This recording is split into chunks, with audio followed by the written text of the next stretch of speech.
हाथरस भगदड़ हादसे में अब तक 121 लोगों की मौत हो गई है। कई लोग गंभीर रूप से घायल हैं, जिनका अलग अलग अस्पतालों में इलाज चल रहा है। यूपी पुलिस की जांच टीम ने गुरुवार को इस मामले में 4 पुरुष, 2 महिलाओं समेत 6 लोगों को हिरासत में लिया।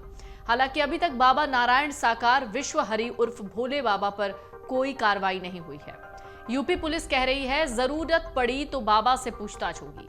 हालांकि बाबा अभी कहां पर है इसकी जानकारी नहीं मिल पाई है, लेकिन बाबा के चमत्कार को लेकर कई खुलासे हो रहे हैं।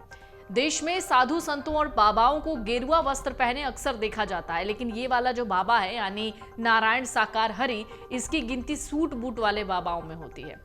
वो अपने सत्संग में सूट बूट टाई पहनता है, सफेद सूट बूट में नजर आता है, कभी तो सफेद कुर्तों में नजर आता है। साथ ही आंखों पर नए नए रंग के सन ग्लासेस यानी चश्मे लगाता है। बाबा नारायण साकार हरि के चश्मे को लेकर कई तरह की बातें कही जाती हैं। कहा जाता है इस चश्मे में कई राज छिपे हैं। नारायण साकार हरि उर्फ भोले बाबा हर मंगलवार को रंगीन चश्मा पहनता है। इससे वो भक्तों को दिव्य दृष्टि से ठीक करने का दावा करता था। तो बाबा के चश्मों का राज क्या है? बाबा नारायण साकार हरि के अलग अलग चश्मों की अलग अलग कहानी है। बात करें नीले रंग के चश्मे की, तो वो बीमार लोगों को दिव्य दृष्टि डालकर ठीक करने का दावा करता है। कहता है जब वो नीला रंग का चश्मा लगाता है तो वो बीमार लोगों को ठीक करता है। हरे चश्मे से भूत प्रेत उतारने का दावा करता है।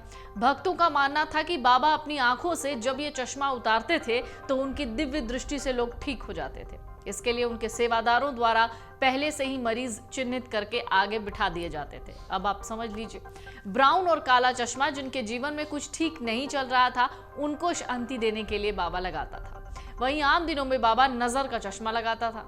सत्संग में भगदड़ से 123 के करीब श्रद्धालुओं की मौत का आंकड़ा पहुंच चुका है।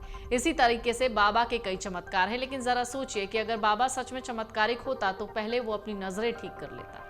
इसके दर्शन के लिए भारी संख्या में लोग जुटते थे। बीते मंगलवार को भी हाथरस जिले के फुलरई गांव में नारायण साकार विश्व हरि उर्फ भोले बाबा के कार्यक्रम में श्रद्धालुओं की भीड़ उमड़ी थी। सत्संग खत्म होने के बाद बाबा की चरण धूलि लेने के लिए बड़ी संख्या में लोगों के आगे बढ़ने के दौरान मची भगदड़ में 121 से ज्यादा यानी 23 के आसपास श्रद्धालुओं की मौत हुई है। घटना में 31 अन्य लोग घायल थे। सभी का अलग अलग अस्पतालों में इलाज चल रहा है। खुद को भगवान के बराबर का बताने वाला भोले बाबा, अनुयायियों की संख्या इसकी लाखों में रहती थी। यही उस दिन भी हुआ 2 जुलाई को। हाथरस में हुई घटना के बाद आसपास के क्षेत्रों में उसके अनुयायियों में मातम पसर गया। भोले बाबा का सबसे बड़ा आश्रम उत्तर प्रदेश के मैनपुरी में है।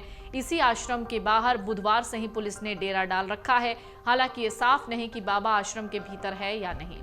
नारायण साकार विश्व हरि उर्फ भोले बाबा के उपदेशों वाले कई वीडियो वायरल हैं, जिसमें वो खुद को भगवान का अवतार बताता है। इसमें वो ये कहता है कि मैं मंदिरों, गुरुद्वारों, मस्जिदों और गिरजाघरों में जाता हूँ। मुझे जहाँ बुलाया जाता है मैं पहुँच जाता हूँ। अगर मुझे नहीं बुलाया जाता तो मैं नहीं जाता। अगर आप ये वीडियो YouTube पर देख रहे हैं तो हमारे चैनल को सब्सक्राइब करें और बेल आइकन को दबाना ना भूलें। अगर आप Facebook पर ये वीडियो देख रहे हैं तो हमारे पेज को लाइक करें।